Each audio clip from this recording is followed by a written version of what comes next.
The Wednesday week is sponsored by Michael Constantine Wealth Management. We bet you can't find a financial advisor closer to Hillsborough Stadium.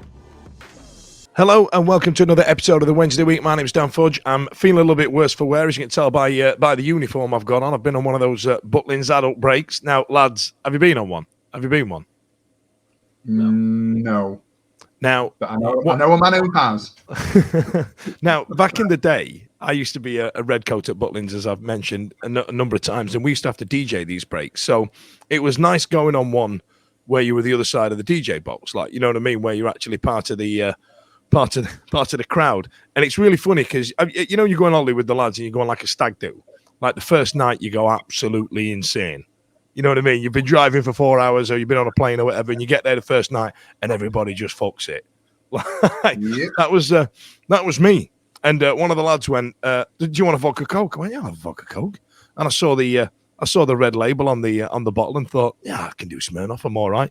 And it was Glen's vodka. I had about 6 of them, so I sounded like this for the rest of the weekend because I had what they call Benidorm. Benidorm burn right down the back of my throat, like, you know what I mean? Oh, I sound like Sean Dyche by Saturday afternoon. Like, yeah, not so bad. So, ergo, I'm going to be a little bit understated today, much of the happiness of the listeners. And tonight, joining me, I've got Stevie and I've got Jon, and I've got a new weeker this week. George, nice to meet you, pal. You all right?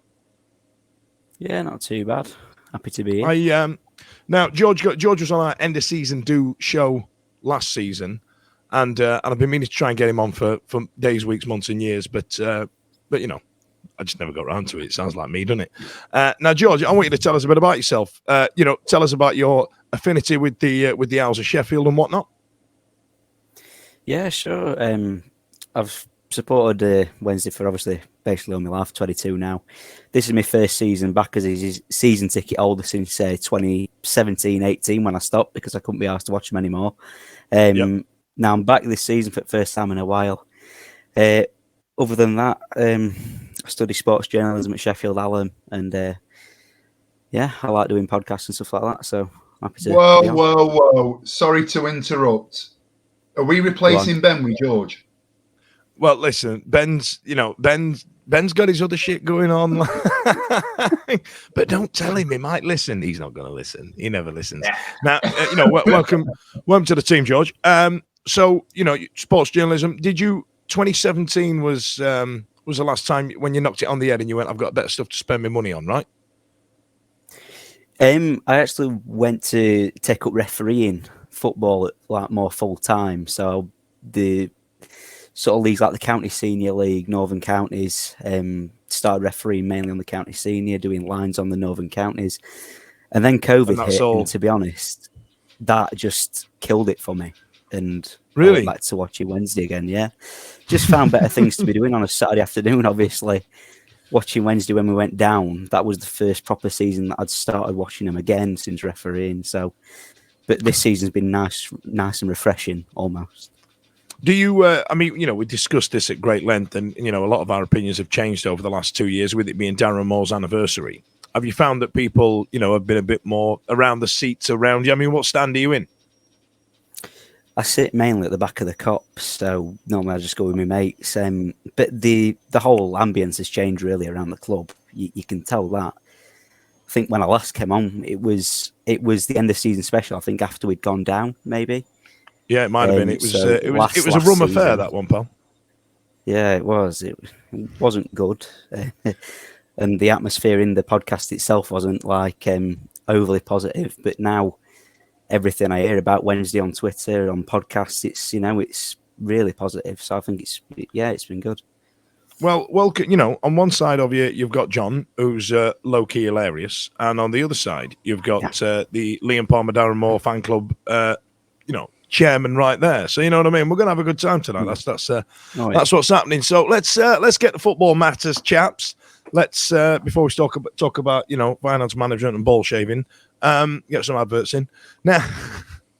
Steve, talk to me about Charlton. Was there a degree of trepidation going into this game, or do you feel like we were just going to go there and smash the back doors out of it, so to speak, like a bunch of Geordies on a stag do at Butlins on an adult break? speaking from experience there. Listen, I was young. I needed the money. Do you know what? In all seriousness, I think every game that we play at the moment against teams like Charlton, and I think Charlton are probably the most mid-table team that you can come across in the league at the moment, aren't they? They're sitting bang central. They've got nothing to play for. Blair was on with their fella from their podcast the other week, wasn't he? And they were talking about it in the preview. They know that they're not going to go up. They know that they're safe and secure in League One. I think as a team, as a club, they are at the lowest point that they've ever been. I think he was saying on the podcast that we did, the preview show. Yeah.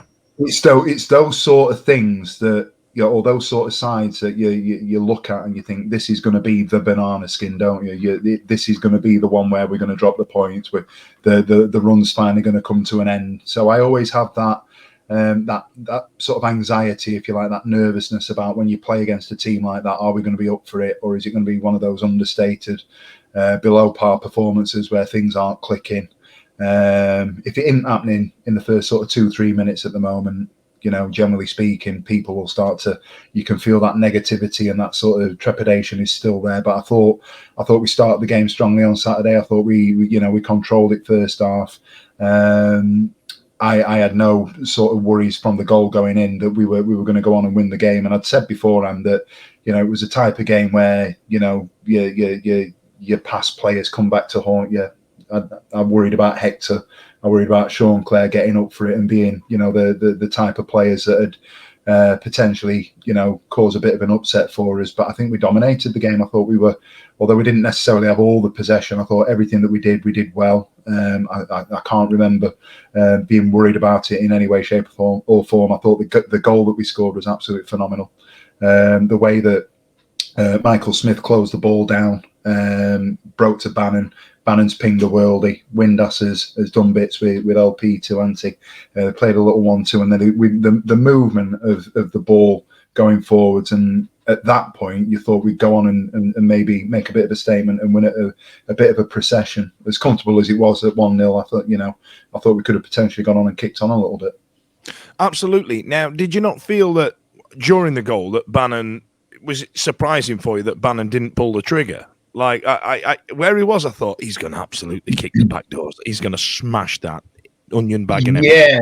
Yeah, I know exactly what you mean. But I think at the same time, it's testament to the fact that he knows what's going on around him. Mm-hmm. And he was able to get down. He's moved himself, obviously, upfield, sort of 40, 50 yards to go and join in again. But he clearly knew that there was his shape to hit it, and he's got form for that little dummy ante where he could have moved it, where he's ended up moving it out. I thought it was just great vision on his part, his awareness. Typical Bannon, to be honest with you. We talk about it a lot, whether or not he is the player that some of us have on a pedestal. I thought that sort of movement, and I thought Bannon played really well on Saturday. There was a couple of moments in the second half as well where he's pulling the ball down the outside of his left foot and then pinging balls in. I thought it was absolutely phenomenal on the day. Well, he is. It's Barry Bannon, isn't he? He's a cheat code in this league. Now, John, you're right, pal. I've not spoke to you. Yeah, it's been on 8 minutes and there's not said out. Yeah, I just listened to Steve. I agree with a lot what he's saying there. I thought we were excellent in that first half down at Charlton.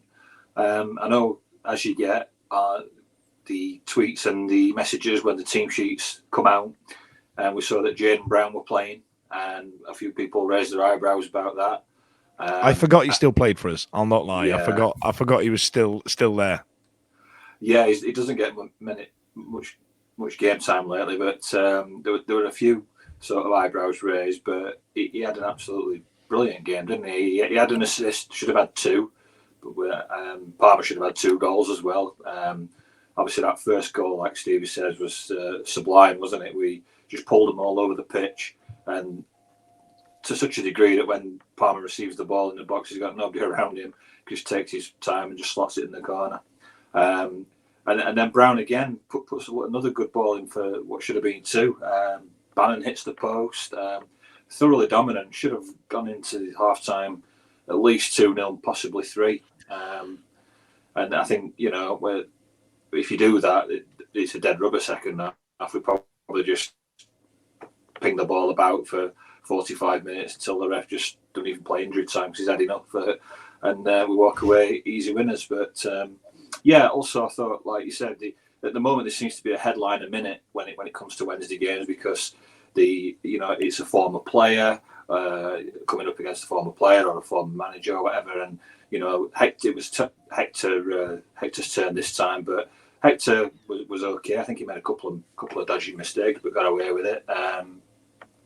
But yeah, with it being the milestone, if we don't lose this game, we get to 20 unbeaten. My only worry was because it was a milestone, we might just, that might be the banana skin because it was there to grab a record and sort of extra in history. But no, we were thoroughly dominant and should have won by more, really. I know we are mint. Now, John, just do me a favour. Can you just bring your microphone just closer to your face a little bit? Because it sounds like we've got you in the shed. Is that any better? Is that any better? It is a little bit better, yeah. I've just made a note at the time there, so I can cut this bit out, so it's all right. All right. I'm fucking know what I'm doing, like, you know what I mean? Now, young George, this is your big moment here, son. We've got 20 odd years on you. We've watched some shite, and like John says, we've had some good times. Don't get me wrong, but we were 10, 11, 12 when it was all happening, when it was fun.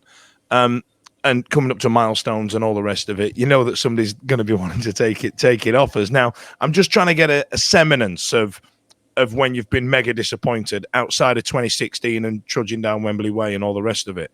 Have you managed to pick up? I guess what I'm asking is, have you managed to pick up that sense of, Wednesday, we're going to fuck it up at some point?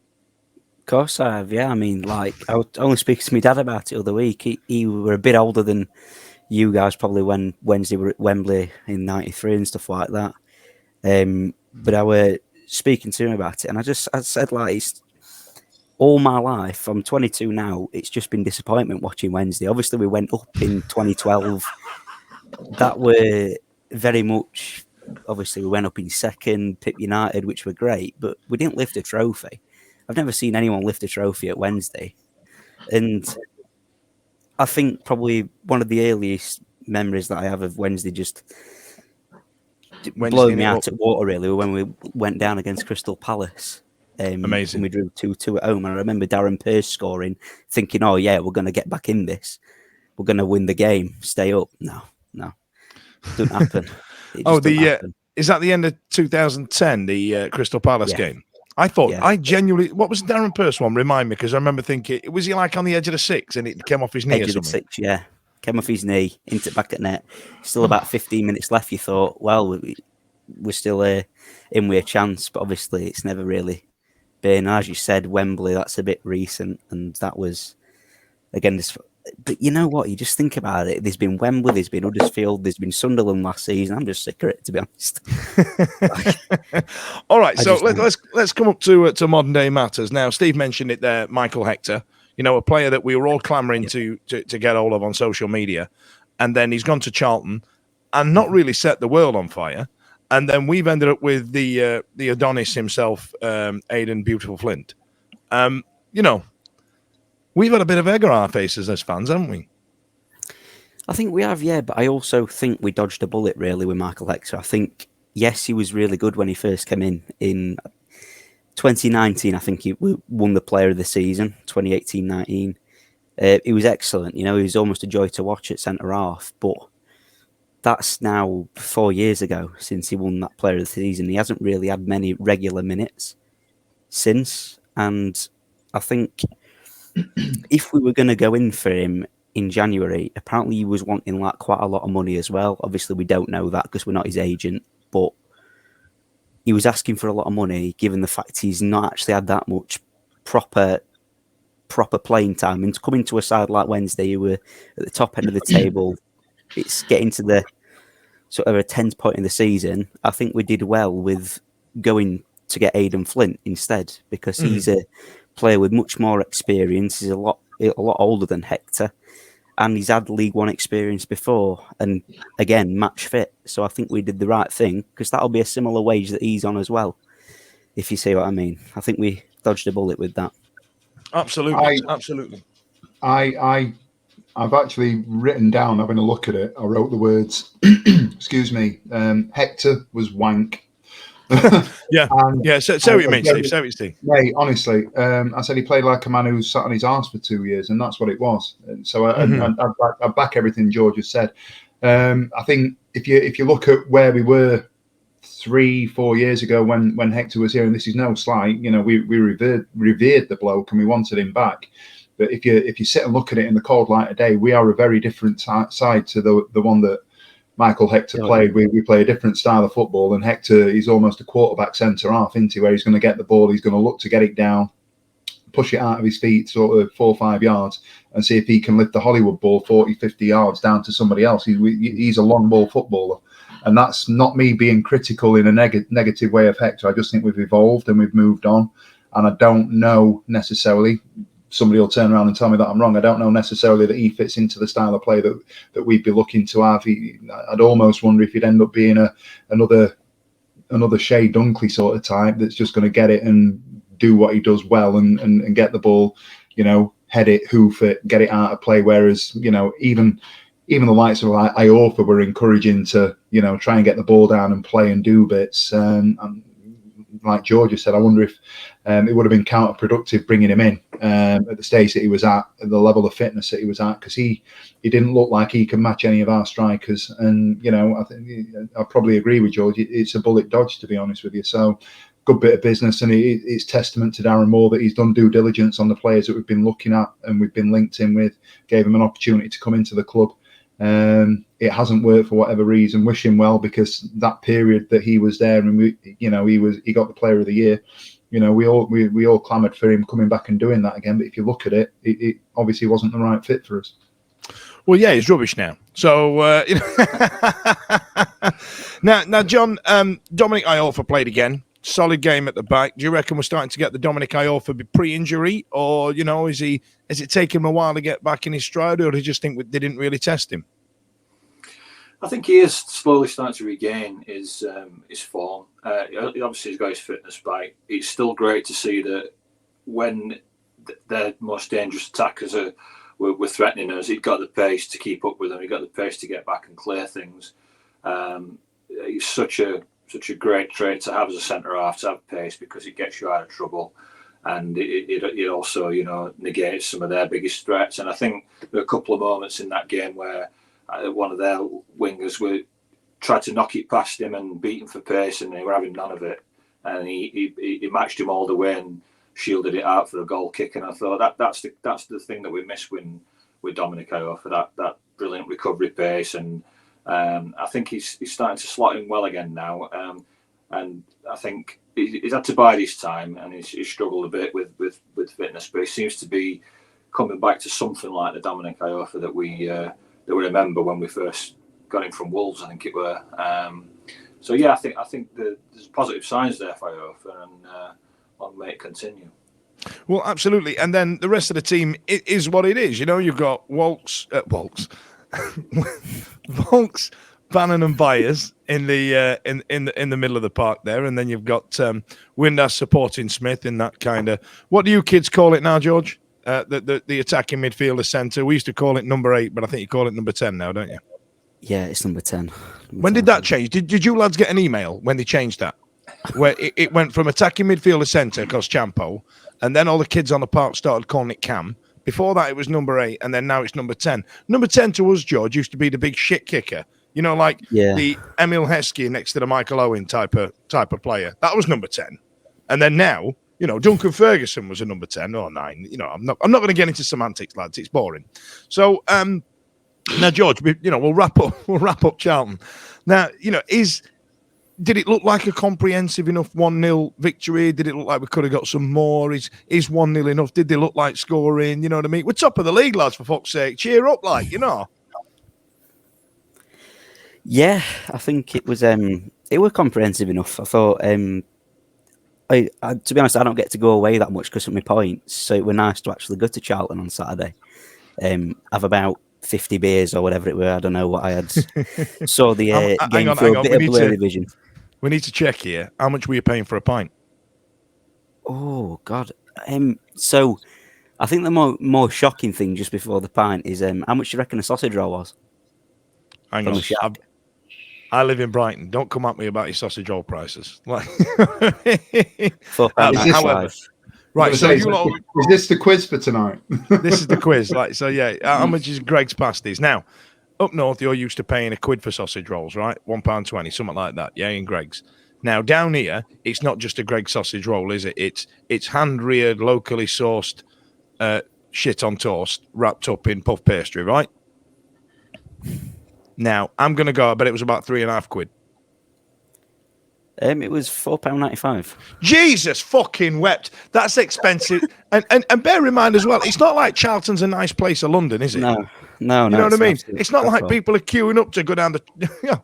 Well, where we're going today, Tarquin? Well, we're going to get on the Thames and float to Charlton to go into the valley.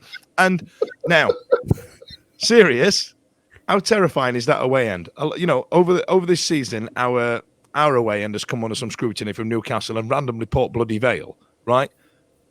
How terrifying is that one? Yeah, it was pretty terrifying. Like, not in the aspect that it were overcrowded, but you couldn't see shit. Like, I'm being serious. So, like, obviously you have the Cop at Hills where if people stand up, you can see the goal in front of you. You can see the goal clearly at the Cop end. You could not see the the goal at the end for Wednesday. So you could only see the top half, basically, with the crossbar. You couldn't see anything.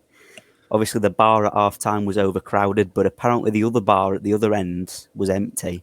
So I think a lot of us made a bit of a mistake, really, at half-time on Saturday. There was last time I went to Charlton. I don't know. It's been a number of years actually. For this show we went behind the bar in some ropey East End boozer, and it was Gary Hooper's first game for us, and he did. I think we got spanked 3-0 or we beat them. No, I think we got beat 3-0 or 3-2. I can't remember. We got beat, and there was this bloke behind me slagging off Gary Hooper the entire time because he thought obviously he was just going to hit the ground running. And then there was another guy next to him going, "Shut up, you know what he's talking about. He's really good, Gary Hooper. What are you about?" And so these other lads who were slagging him off just started singing Gary Hooper's dad, Gary Hooper's dad. I'm stood next to Gary Hooper's dad. And every time I hear Gary Hooper's name, that song plays in my head. You know? So, well, that's Charlton for you. You know what I mean? Terrible away end, expensive things, and it's a bit of a fire risk when you're trying to get in and out and put the kettle on. Right then, so now, George, as you're new to the show, I'm going to explain something to you. As part of Stevie coming back this season, he gets 5 minutes on his own just to talk and wax lyrical about Liam Palmer when he's played well. When he's played shite, he goes missing. Probably don't come on that week. However, this time round, he's had a good game. So, I'm going to get the music out now, and we'll go for Fanfare of the Common Man from Stevie Spence about Liam Palmer.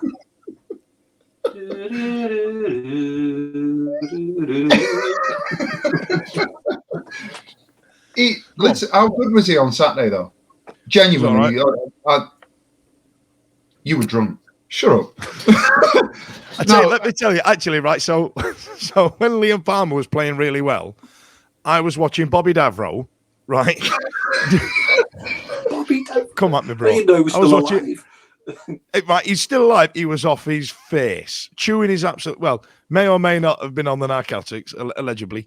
And when I walked in, he was doing a Cliff Richard impression. Now, bear in mind, it's a '90s break. Everybody in there doesn't know who Cliff Richard is. I mean, even me, Cliff Richard is a bit too old.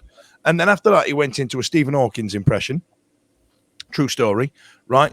And then he did a load of Porky Pig impressions, and then he did a song where he changed the lyrics to go to kind of berate people who get offended by things, because you know that's a good way of combating it, complaining about it, innit? And it was in the style of Randy Newman, who did the Toy Story. You got offended me, but he sang that about you getting offended. It was night of entertainment, ladies and gentlemen. So I'm going to need you to remind me, Stevie, and tell me how he did. Listen, it was a game Saturday that just typified how essential the guy is. In all seriousness, that team sheet comes out at 2:00, and you know there were a couple of rumours. I'd heard a rumour about half an hour before. I'm not ITK or anything like that, but heard that Reece James wasn't going to play. then all of a sudden people start talking about who's going to play where, what's going to be happening, what's the lineup going to be. We're going to go to a 4, which I think would be counterproductive. We've got a really good sort of synchronicity with the team at the moment. I think it looks really smooth. He started out wide right. He can play centre half. Anywhere in that back three he can play. The fact that he's gone out to the left-hand side in the second half is just testament to the versatility of the bloke. Let's be right. He's gone out there. He's gone right wing back. He's ended up playing left wing back. We thought he was going to play centre half, and not one person's batted an eyelid. And that's just how it is. The guy can play anywhere at the moment across that back 5, and nobody's going to have any qualms, questions, complaints about what he's doing. Most consistent player at the club. There's not a player in the team that's more consistent than him. I thought the composure for the goal for somebody who's a defender that's only scored 4 or 5 goals, I think it is, or it's 4 this season, isn't it? But he's effectively doubled his tally. Mm-hmm. The fact that he's gone in there, he's found himself that far advanced, taken a touch, slotted it into the bottom corner, like a seasoned centre forward, to be honest with you. And then he's gone again and forced a decent save out of the goalkeeper. I thought he was outstanding, comfortably my man of the match on Saturday, and that's the par for the course at the moment. I think he's outstanding. I don't know what more to say, to be honest with you. I just think he's great. Do you know what? I should put all these together through the season and just watch the excitement build through. You know what I mean? But ladies and gentlemen, that was our LP2 soapbox. I'll get a theme tune lined up. We'll go through that now. In the interim, is some word from our sponsors.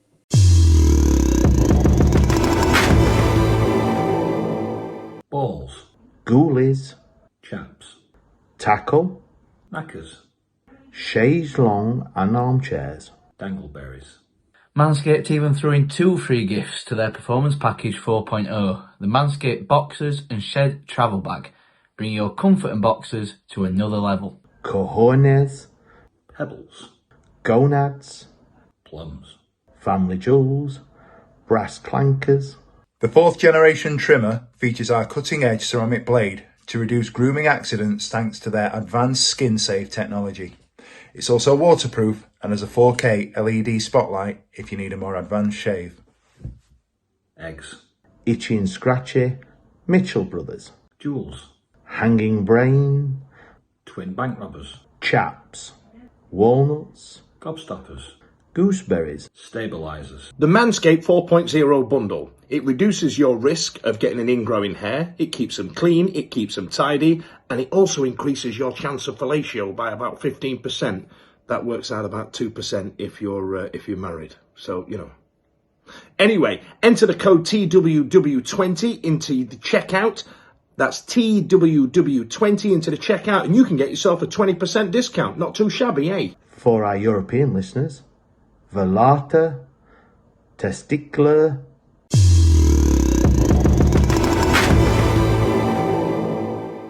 So yes, by ball trimmers, and this show is not brought to you by Butlins Family Entertainment Resort Skegness.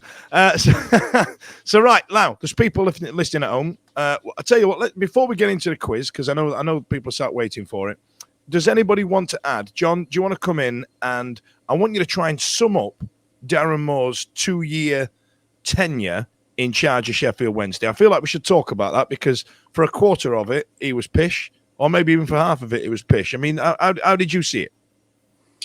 Well, it's funny because I remember you were doing one of your podcasts that you did when you were doing the Facebook Live one, and you were asking people to submit comments and all. I was in the chat, and it was before we appointed Darren Moore, and I said on the chat, "What about going for Darren Moore? His stock seems to be rising," and we ended up going for him. And then I thought, "Oh, I've dropped a bollock here." Like you said, after a few games and that, and half of the season, and I thought, it's just not working, is it? It's just not. I don't know. I'm a bit disappointed here. I thought it'd do a bit better, but one of the things that it did do well from the get-go was the recruitment and convincing players to sign from us, dropping players who were dropping down leagues, like George Byers coming from the Championship. So yeah, I'll come down to League One and play for you, Darren. And one or two other players that you were a bit surprised that they'd signed for us in League One. So that recruitment at some point or other were going to pay dividends because they were good players. You can see it; they're just too good for the division. Getting Volks in to pair with Barry Bannon, and then obviously George Byers coming in as well. So slowly started to turn, didn't it? And obviously we messed about with the system a little bit. We started, we were doing 4 and then going to 3s and then back to 4. Had a lot of injury problems, but he slowly but surely turned it around and turned a lot of fans' opinions around on him. There'll still be odd one. As soon as this unbeaten run's gone, there'll still be somebody ringing Radio Sheffield up saying time for the change, need somebody to get us over the line, blah blah blah. But I think he's earned his stripes with us. He's really changed a lot of fans' minds, including mine. Because I had my doubts, but barring a massive collapse, it looks like we're going to have a positive end to the season. I'm not going to say where we're going to finish because I don't want to jinx us, but I think we'll be happy at the end of the season. Well, I don't. George will definitely not know, but I don't think I've seen us just run away with it. I remember the season when I was about 12, 13, when we went down to Division 2 in old money, and then went back to Division 1 when we had essentially our first division team. Like Nilsson stayed with us and all the rest of it, and then we went up and then won the cup. So I remember that, but I don't remember a season where we've absolutely rinsed it.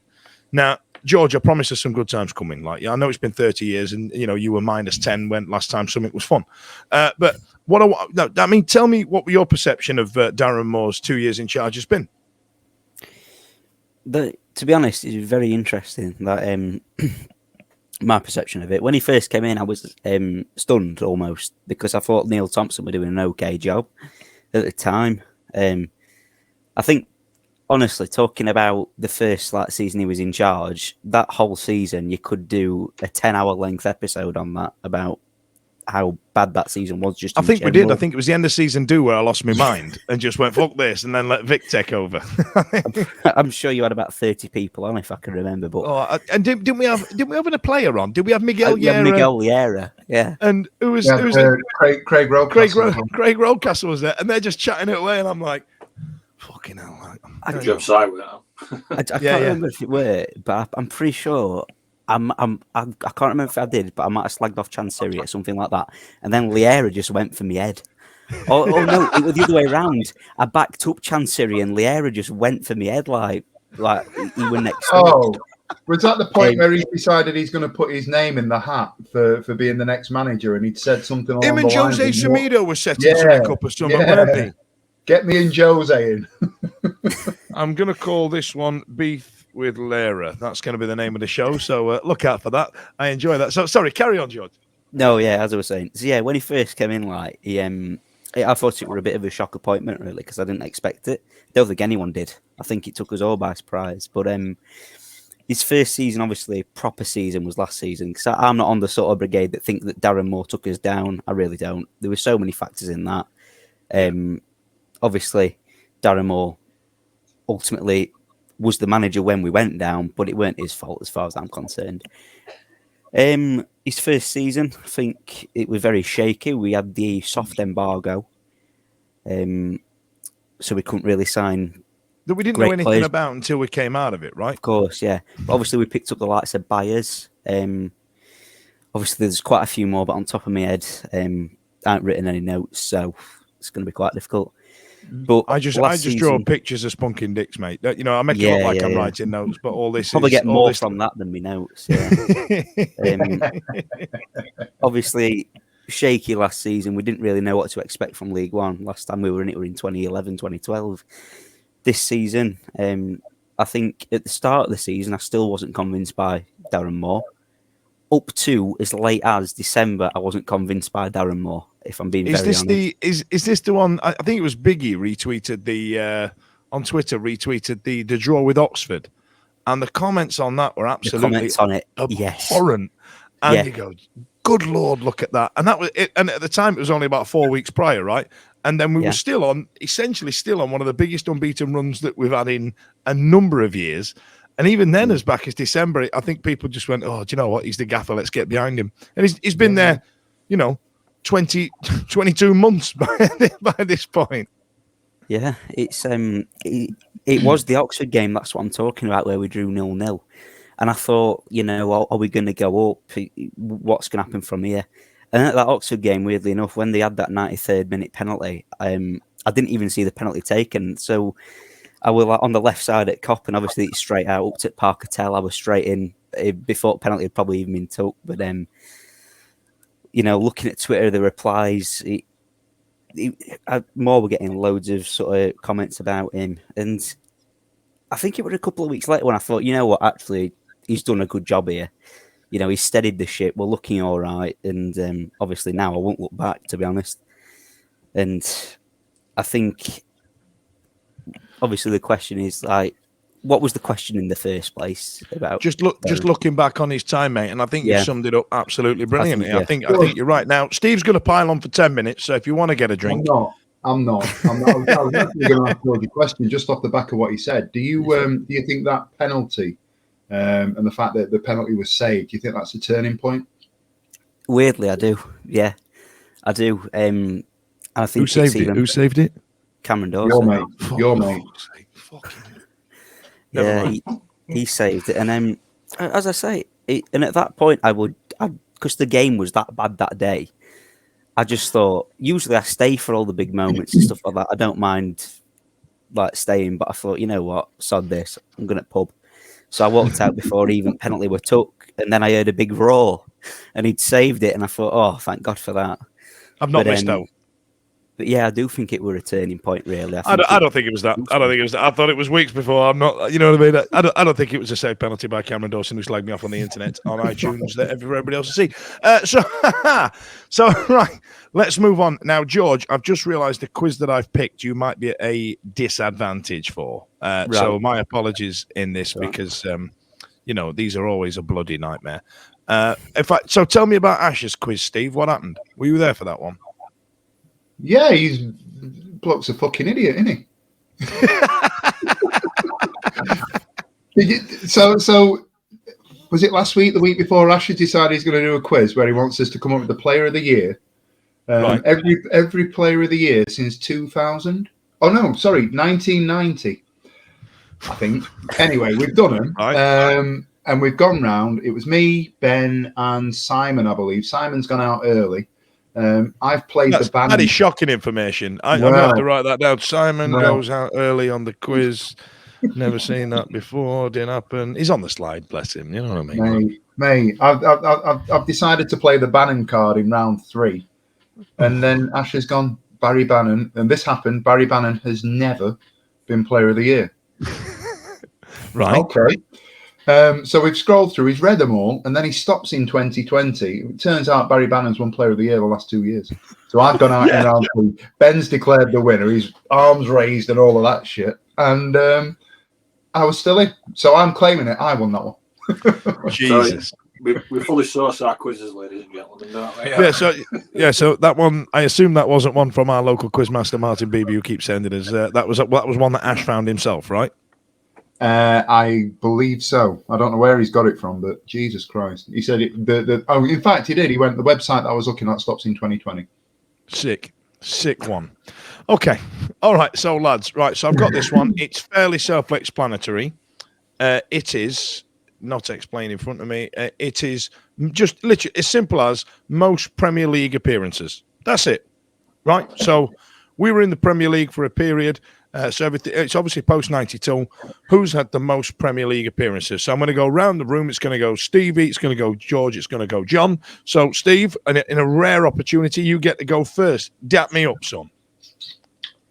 Peter Atherton. Peter Atherton is at number 2 on the list with 214. George, go on then. So, right. So, Premier League appearances from Sheffield Wednesday player. See, the thing is, I can actually have a good go at this, I'm pretty sure. Go on. Dap me up. Oh, maybe not. Don't forget. I'm just going to go with one that I know, John Sheridan. John Sheridan is there on the list with 100 appearances. John. Nigel Worthington. Nigel Worthington. Let me look. Just have a bit of a scroll here. Nigel Worthington is there with 71 appearances. Nice one. Right then. So, Steve, we're back to you. Des Walker. Des Walker is top of the list with 264 Premier League appearances. I assume that does that 93 to 2000. He was there for like 7 years. Of course he were. Right then, George, back to you. Roland Nielsen. Roland Nielsen. I've seen him. He's definitely on this list. 70 appearances. He's there 92 to 94. John, we're back to you. Carlton Palmer. Carlton Palmer. He's got to be, Annie. He's got to be there. I'm going to roll to the top of the list there. Hang on, here he is. Hang on, come on. He's got to be here. There he is. 71 appearances. Same as Nigel Worthington. Steve. Mark Bright. Mark Bright. He's got to be near the top, Annie. There he is. 133 appearances. Mark Bright. George, back to you. John Hawkes. John Hawkes. That's a big shout, that one. John Hawkes. Here we go. I'm still going down. Fucking hell. Right, there's something wrong here. I don't think it's all... What? That can't be right.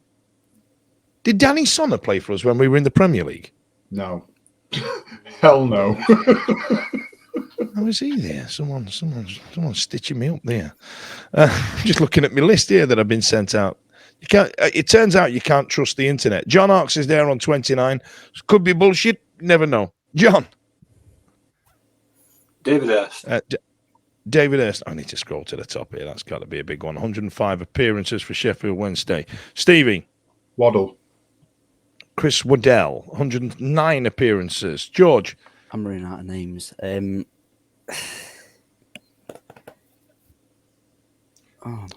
These lads are literally just naming the starting 11 from 1993. Well, I know. George. I'm sorry, To be man. fair, Mark Bright. Yeah. Sorry? We've had Mark Bright already. We've had Mark Bright already, yeah. Okay.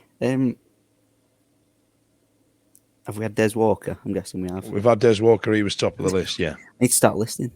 Yeah. In fact, as soon as I started presenting this show, I stopped listening to it. So, yeah, it's probably right. Go on. 5 second warning, pal. Come on. I can feel it. Yes, bless him. Oh, I'm going to have to go to the next one.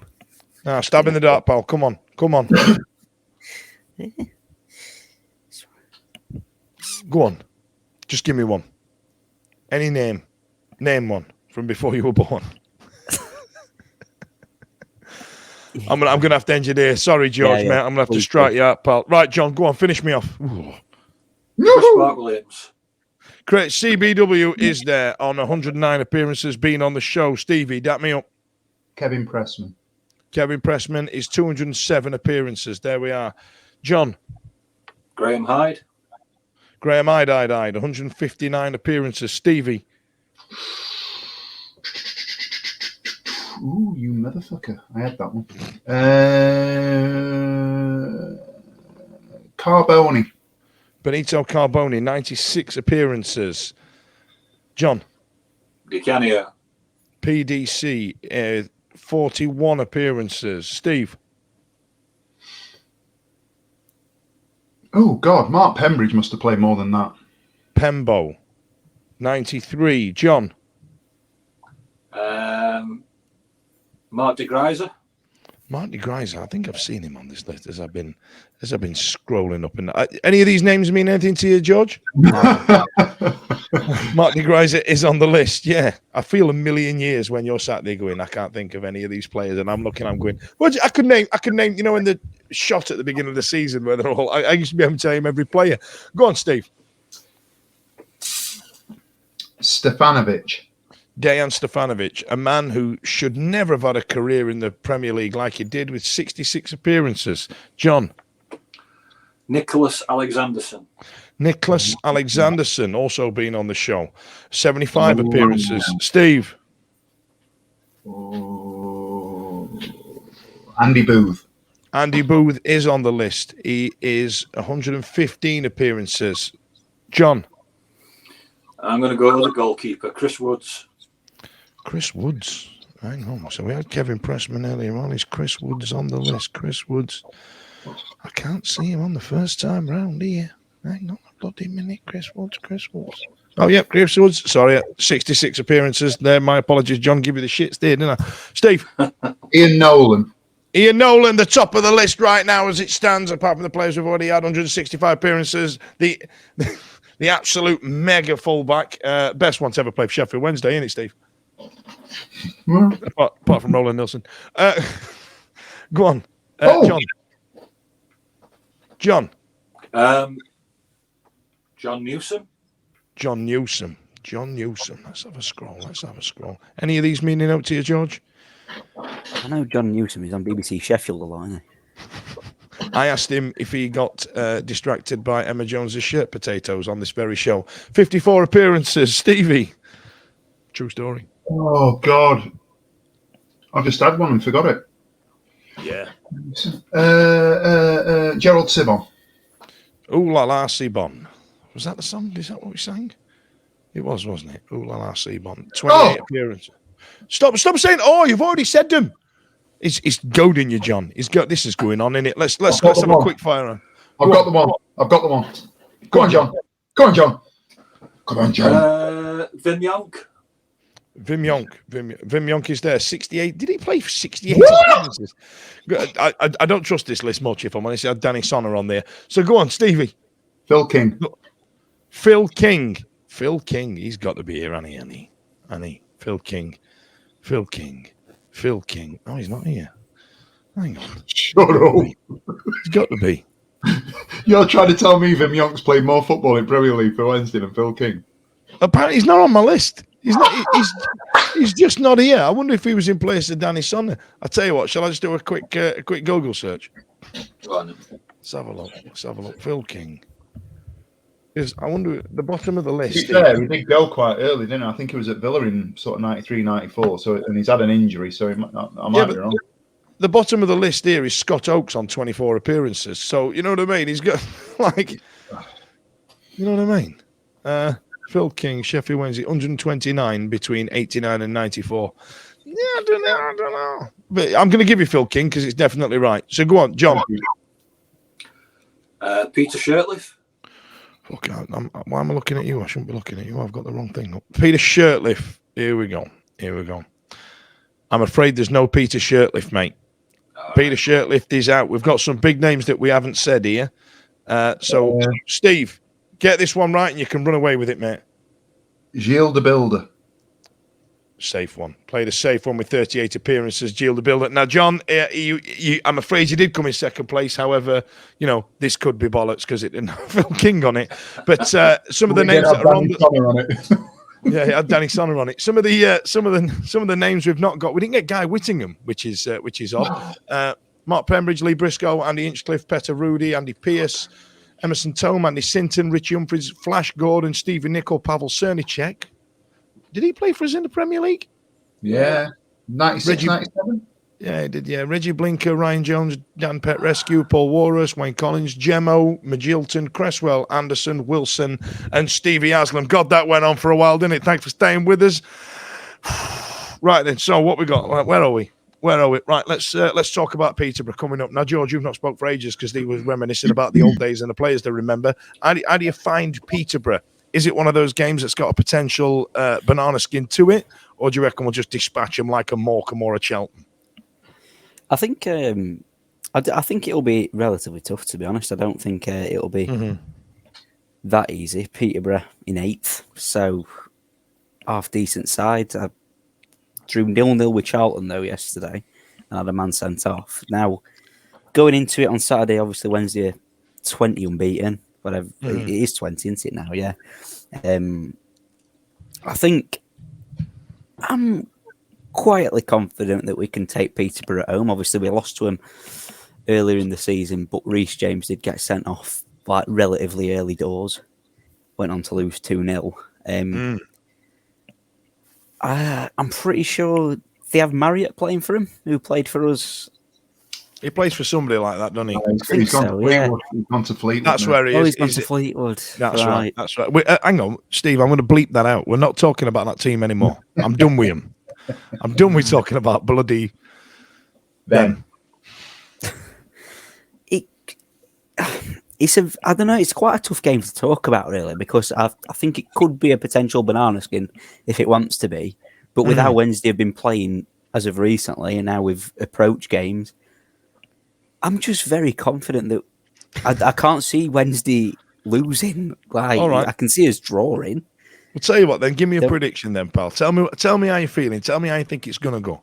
All right, yeah. I think, as we've done quite a lot this season, I think Wednesday will go 1-0 up. And I think we'll probably see game out from there, if I'm being honest. I think we're good defensively this season, and obviously we can hold on to a 1-0 lead very well. Yeah. As we've seen many times. And I think Peterborough will have a good But many go at times us. this season. You know what I mean? Hold on to a 1-0 win prior to this season. Not so much. Yeah, weren't going to happen. Obviously, it happened at Wickham, Charlton, when we've gone 1-0 up very early doors. Plymouth at home. Yeah, seen it out. But no, I think if we do get that first goal in that game, I do think we'll go on to win. So that's how I see it. Okay. Hard to Okay, unpick. fair enough. John, what do you think? Peterborough, shit place to go. Is Ferguson in charge again? Is he still there, or has he been sacked again? Is Barry Fry still chairman? I mean, that's probably. what you think. Yeah, Probably. I don't know. That's the only thing I think about with Peterborough is that they try and win every game 5-4, like Kevin Keegan with Newcastle in the 90s. Ferguson's in charge and Barry Fry's knocking about somewhere, probably selling scrap out the back. Yeah, that's exactly what I think about when I think of Peterborough. Obviously, they had a bit of a statement result, didn't they? Thrashing Plymouth, who were in second place, and fighting for us at this moment in time for that top spot. So they've obviously made a few headlines. They are the perennial team that scores a lot, concedes a lot, win games 5-4, lose them 5-2, win them 5-2, whatever. So, but our defence is still, I think, the best in the league. We've still got all these record clean sheets under his belt as well. And we're at home, so I'm not too worried what they did at their gaff. I think coming up to Hills was a different proposition. I think we're in great form. I can see us winning 4-1. 4-1, is that what you're going for? 4-1. 4-1, yeah. We're going to flex his muscle and show them, we're not Plymouth, we're Sheffield Wednesday. 4-1. All right, fair enough. Just having a look here, folks. There is not a Pop World in Peterborough, so you're going to have to plan your night out if you are staying over. Now, Stevie, what have you got? By the way, Peterborough is only about an hour and a half away from Butlins Family Entertainment Resorts, Skegness. Mate, we're at home. There is a Pop World in Sheffield. But that's only about 1 hour 45 minutes from Butlins Family Entertainment Resorts. I genuinely think that's the first time you've done that this season. Everybody gets one. Shit. Do you know what? I can remember because we went to Peterborough, it absolutely pissed it down. Coming out of Sheffield and driving down, it was absolutely horrendous. And I think I put in the chat, like, George is 22, so he's no experience of Sheffield Wednesday in the Premiership. My little one it's a second season, so we've done playoff season 1. She hasn't seen us lose more than 2, maybe 3 times. And one of the times that she saw us lose, we went to Peterborough at the start of the season. Absolutely buzzing. An away day. It was the second one. She did MK Dons last year. It was the first one this season. She's only 8, George, bless her. She's no idea what heartache and supporting a shit football team is, because she's absolutely... Honestly, Steve, it's a form of child abuse taking you. She's absolutely convinced. She's convinced that we're on a level with Manchester City, Man United, and Arsenal, because she just doesn't know. So she's. Is that the CPS? Yeah, I've got a phone call. Can we get Molly and Olivia taken off here somewhere? He's been taking them to Wednesday games But yeah, I've just had a quick look. They don't do well against teams at the top of the table, to be honest with you. They've ended up, obviously, they beat Plymouth 5-2, but they've been dipped by... They don't do well against teams, but they beat Plymouth. But previously to that, if you'd let me finish, This show is brought to you by Butlins Family Skegness. They've lost 5-0 at home to Bolton. They've lost to Ipswich. They've lost to Barnsley. They lose to everybody bar Plymouth. So if you want to take Plymouth being as a bit of a banana skin, and they're mid-table in the form, so I'm taking it all with a pinch of salt. We can't keep winning, can we? Right. So what are you saying? Draw? Or are you saying defeat? What are you saying? Scrappy draw. Scrappy draw, like a 1-1. Yeah. Oosh. I'm going to go 2-0. I think we'll smash them 2-0. Now I know we're at home. I think we'll do. I think we'll do them 2-0. Now, listen, I ain't got much to talk about today, apart from obviously my big weekend where I've got a croaky voice. But there's one thing on Twitter that's absolutely caught my attention, and I think it's currently under the hashtag Come On Wednesday. Now, Sheffield Wednesday fan on Twitter, Gaz Robinson, has for some reason been videoed by his mate Deck, and obviously bantering away, like, you know what I mean. And he's just stood there and shouted, "Come on Wednesday!" in quite a are you allowed to say camp anymore? In a high pitched, effeminate voice is what he's done. And the pylon on Twitter the last couple of weeks has been outstanding. And I don't know if any of you guys have been saying it at work randomly all day, because I know I have. Yeah, it's been some good ones.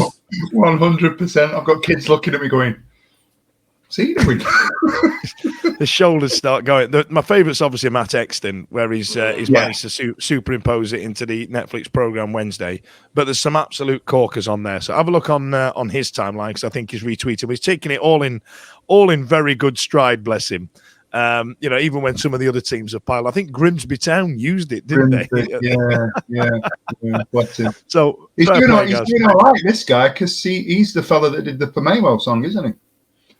Oh, is that the Famewo guy as well? Yeah, he's the Famewo lad. So hang on then. I better restart that then. So Internet Sheffield Wednesday sensation has overtaken Stevie Spence and his LP2 fan club in being the top viral celebrity of the Sheffield Wednesday echelon. So well done, Gaz, after taking over. Does that mean the song's going to change now? Then now we know he's responsible for this song. So it's and then we get to Come On Wednesday. I'm pretty sure that's probably what's going to happen. Oh, come on Wednesday. Oh, come on Wednesday. I'm pretty sure that's what's going to happen now, isn't it? That's how the song's going to go. So listen, George, it's been an absolute pleasure. Thanks a lot for joining us this evening. Yeah, Steve, John, thanks a lot. Pleasure as always. In the meantime, I'll see you at the top of the league. See you later. The Wednesday week is sponsored by Michael Constantine Wealth Management. We bet you can't find a financial advisor closer to Hillsborough Stadium. I'll absolutely stitch you up with this question, Anna. When were you about 13? So we're talking, about 10 years ago. So if I'd have looked at the 22-23, 12/13 season, you'd be absolutely showing us up. But I've stitched you right up with this, Anna. Go on. Are we talking before our born? Is this player around, or can I not ask that? Is it? I think all of this was before you were born, mate. Like, you know what I mean? 91 to 2000, isn't it? Yeah. So essentially, 91 season to 2000 Premier League appearances. I'd just take a stab in the dark of the names you've heard off Twitter, mate. All right. Yeah. Alan Shearer. I don't know. Alan Shearer's no. Premier League appearances just for Sheffield Wednesday, mate. Sorry, I didn't stress oh that. Oh my God! Right. I was going to say I did wonder about your trepidation, because I'd have been smashing. Go on. Sorry, Sheffield Wednesday players. My apologies. Oh my God, that's we'll edit that, mate. We'll edit that as well. We'll edit that's that. Michael Constantine's coming in there. Yeah, just it's going to be brought to you by Butlins Farm 98 Resorts Skegness. Come on, Wednesday!